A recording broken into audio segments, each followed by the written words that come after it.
So evening everyone, I am so pleased to be sharing the word with everyone from Proverbs. So the book of Proverbs is one of my favorite books. It was written by Solomon, the wisest king. So when we look at how Solomon got his wisdom, I'd just like to take it to First Kings before we kick off with Proverbs. So Solomon does this elaborate sacrifice to God. God is pleased. And then God in verse 5, he says to Solomon, ask for whatever you want me to give. So let's hear Solomon's response. Solomon answered, you have shown great kindness to your servant, my father David, because he was faithful to you and righteous and upright in heart. You have continued this great kindness to him and have given him a son to sit on his throne this very day. Now, Lord my God, you have made your servant king in place of my father David.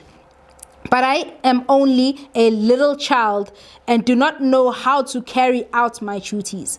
Your servant is here among the people you have chosen, a great people, too numerous to count or number. So give your servant a discerning heart to govern your people and to distinguish between right and wrong, for who is able to govern this great people? So when Solomon asked for wisdom, we see in this verse that Solomon wasn't asking for wisdom just for wisdom's sake. Solomon was asking for wisdom so that he could lead God's people. So when you ask for wisdom, when you want to lead for people's sake, it's a great thing that will be honored. And that takes me to servant leadership. Servant leadership is leadership where the leader prioritizes the growth, well-being, and development of their team members, essentially serving their needs and fostering collaborative and inclusive environment. Instead of focusing on personal gain or authority, servant leaders empower others, build trust, and encourage them to reach their full potential. So when you put up your hand to lead, what is your motive? Is it for the honor? Is it for the props? Is it for people liking you and giving you praise? Or is it to serve the people and ensure that they are better? When people are working for you, are they better off after they started being led by you, or are they worse off? These are the critical questions that we need to ask ourselves as leaders. What is my motive for leading? Going to Proverbs 13 verse 20, which is going to be the anchor of this presentation. It says, walk with the wise and become wise, for a companion of fools suffers harm. And then Jim Rohn says that you are the sum of the 5 people you spend the most time with. Choose wisely. The question here is, who's in your circle? Who are the 5 people around you, in your family, in your community, the guys you're listening to who are surrounding you? Are they making you better, or are they pulling you down? So we're going to share 5 leadership themes. They're going to be mentorship, speaking life, diligence, discipline, and integrity. So let's get into mentorship. So mentorship, the verses that speak on mentorship is verse 1. Verse 1 says, a wise son heeds his father's instruction. A mocker does not respond to rebukes. Whoever scorns instruction will pay for it, but whoever respects a command is rewarded. The teaching of the wise is a fountain of life, turning a person from the snares of death. So this shows that it's very important to watch who you surround yourself with, because those people, they filter into you and they filter into the decisions that you make. So as young leaders, it's important to build a winning advisory team. So I took this model from Dan Martell, which I really like, and it works for me, that in everything we do, we need to have a mentor. So a mentor is someone who's 15 years ahead of you, or 15 is just a number, but someone who's really ahead of you, who's walked the journey and is rich in knowledge and far ahead. And then you also need advisors. So advisors are people, they may not be that far ahead, but they've done it before. So if you're in a certain type of business, has that person started the business? Have they registered? Have they landed the type of contracts you want to land? If they're working in a certain organization that you want to work with. So those are the guys who can give you tips to say, hey, study this or study that. And those are your advisors. And then lastly, you need peers, right?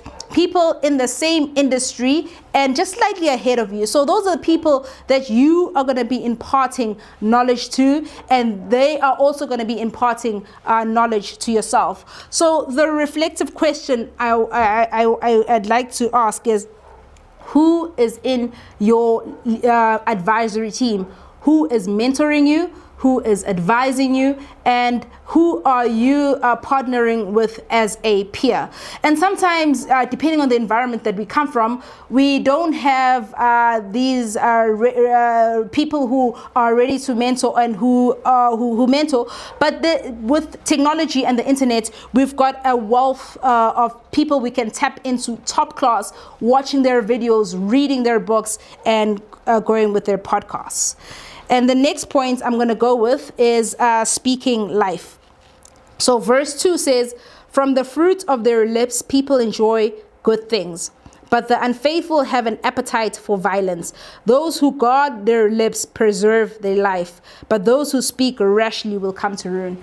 So when you are a leader, it is important what you say.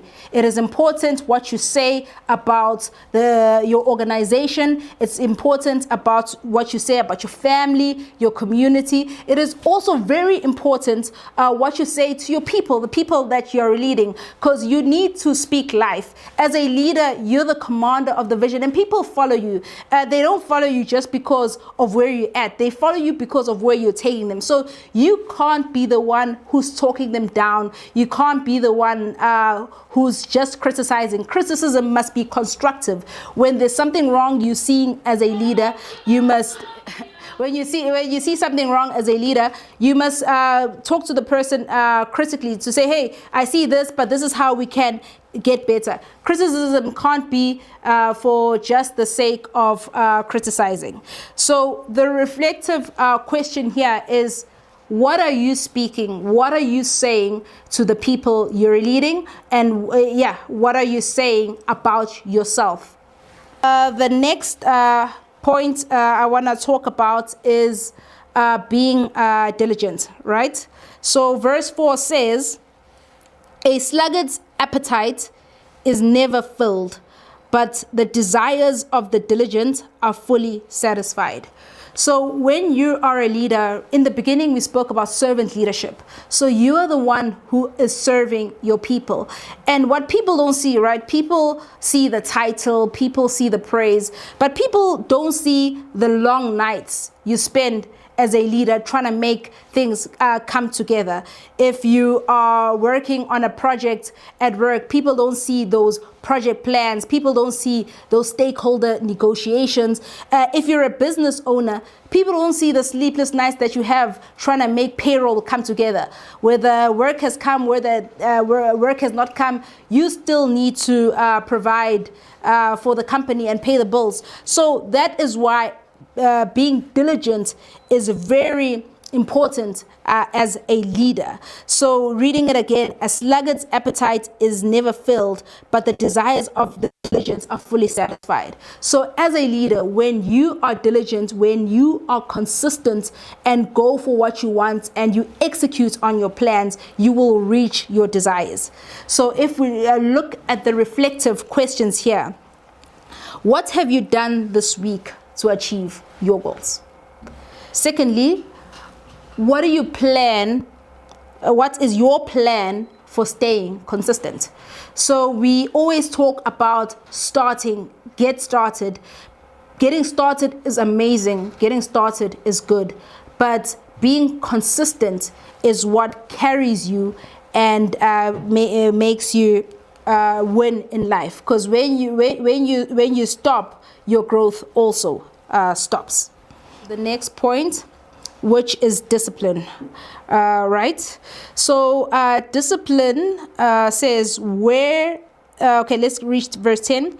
Where there is strife, there is pride, but wisdom is found in those who take advice. Whoever disregards discipline comes to poverty and shame, but whoever heeds correction is honored. So I just want to dwell a bit on this point to say, as leaders, we are generally selected to be leaders because we've got talent, but it's very important to heed discipline and to also just be disciplined, because sometimes you won't get it right. But as leaders, there's this pride that can arise in our hearts. And this is when we need a circle of people, though that mentorship circle, that advisory circle, that will say, hey, Thembi, ngathi awenzanga kahle la. And the question is, how do I respond to this discipline? Do I throw tantrums? Do I explain that, no, I did it because, or do I say, hey, you're right, my brother, or you're right, my sister, maybe I didn't do so well. This is what I can do better. So this listening to wisdom and taking discipline and just listening to those around us will take us far as leaders. So now the reflective question here is with discipline. How reliable do people think you are as a leader? Do people trust you? Do people think, yeah, you're talented, but you can't trust them always? And that's where discipline comes into place. And then we're going to move to integrity. So even with the past speakers, this is a very big theme in Proverbs, and it's a good one for us to take to heart. And verse 5 says, the righteous hate what is false, but the wicked make themselves a stench and bring shame on themselves. Righteousness guards the person of integrity, but wickedness overthrows the sinner. Dishonest money dwindles away, but whoever gathers money little by little will make it grow. As most of us are South African and we live in this country, and most of us are complaining, we're talking about the state of affairs, how things are not working well, like how poverty is rampant, how gender-based violence is rife, how government officials are plundering state funds. And we look at a lot of things around us when we look at integrity.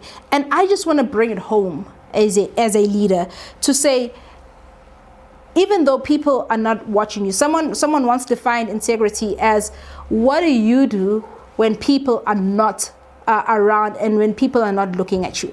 So are you fair on your customers to say, yeah, okay, I know I'll just minus this thing because the customer won't even notice so that I can make more profits, or I'll use cheaper material that will compromise the work? Or when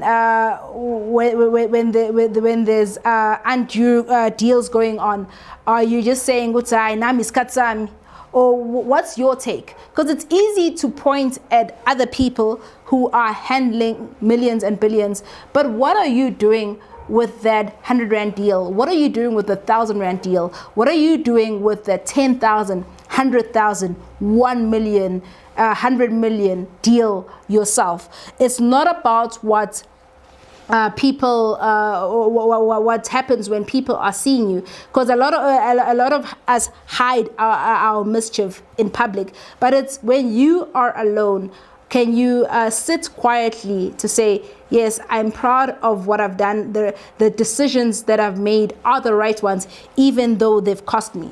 Someone also just once said that it's not integrity unless it costs you, because integrity does cost at time. It's painful, but it says that the wicked are brought to shame. So sometimes you'll get away with things for a long time, but when they catch up to you, then it's all like, oh, we're sorry that this leader was doing something so wrong, but now that they've fallen, everybody's crying. So what do you do? Let's reflect on, what do you do in secret? Are you able to publicize that? And that is a measure of integrity. And then we're going to move to the last point, which is decision making, right? As a leader, I personally believe that as a leader, you have to be decisive. The cost of indecision costs more than making the wrong decision and correcting it. So let's hear what Solomon has to say about this. So about decision making, verse 15 says, good judgment wins favor, but the way of the unfaithful leads to destruction. All who are prudent act with knowledge, but fools expose their folly. So as a decision maker, what framework do you have to make your decisions? Sometimes we are slow in making decisions. Sometimes we are scared of making decisions because we are scared of making the wrong decision, right? And it's understandable. We are not about failing, but as a leader, you have to accept that you've got responsibility on your shoulders. So you have to learn to make the right decisions. And even with decisions, if you make the wrong decision, you also need to have contingency plans to say, okay, if I go with route A, so let's say you are doing a building, right? And you need to decide on a supplier. You've got two good suppliers, and then you pick a supplier based on the qualities that won them your favor. And now, just to secure your decision, because it could be the right decision, it could be an absolute bad decision, and the supplier lets you down. So now, to just protect yourself, then you just say, okay, I've gone with supplier A. Do I have funds if supplier A messes things up? Can I maybe pay deposits if things don't go right? I can go with supplier B, or what else can I do? What is my contingency plan? So I know as a leader it is difficult to make decisions, especially when you feel that stakes are high, but just remember that indecision costs more in the long run than making a decision, learning from the successes and failures. So the reflective question here is, what is your framework of making decisions? And how quickly do you turn around when you've made the wrong decision to fix?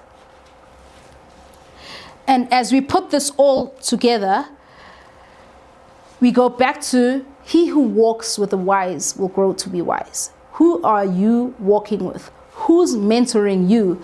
And just besides just being mentored, who are you mentoring? Who are you imparting knowledge that you've learned? Who are you sharing success? And we need to learn that success is not limited, right? There's this notion that if I share my secrets, if I share what has worked with me, then other people will take, there'll be less for me. But that's a poor mentality. That's a mentality of poverty. We need to have a mentality of abundance, to say, if I share my knowledge, if I share how I do things, other people will prosper. And as the Japanese proverb goes to say, when the tide goes up, all the boats rise. So when you help the fellow leaders around you, when you help fellow people in your community and you mentor them and you give them what you've been given, the whole community rises and a lot of our problems get solved. We also spoke about speaking life. What are you saying about yourself? Be careful of talking down about yourself. When you don't know something, don't just say, I don't know. It's to say, I don't know it yet. That yet gives you that space to grow. So when you're speaking, speak life to yourself, speak life to the people you lead, speak life to that organization. What are you saying about yourself? What are you saying about the people you lead? Thirdly, diligence. If you are sluggish, if uvilapa, poverty will catch up with you. Deadlines will catch up with you.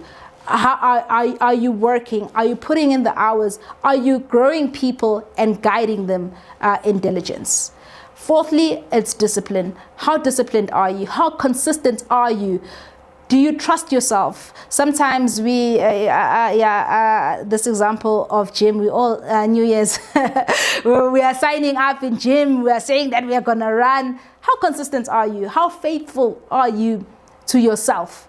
So that is discipline. And being disciplined in little things that you decide for yourself, it will go a long way for who you lead and where you're going with your life. And then lastly, it's integrity. It's what do you do in secret that if exposed, you'd be ashamed. And this is an opportunity for you to take a look at your life and change what needs to be changed. And going back to where we started around servant leadership, to say, why do you want to lead? Why do you want to be selected as a leader? Is it just for the title? Is it just for the perks? Or you want to serve the people? You want your organization, you want your church, you want your business to rise and the people within it to prosper. It's important. And then with that, who are you walking with? Thank you very much, guys.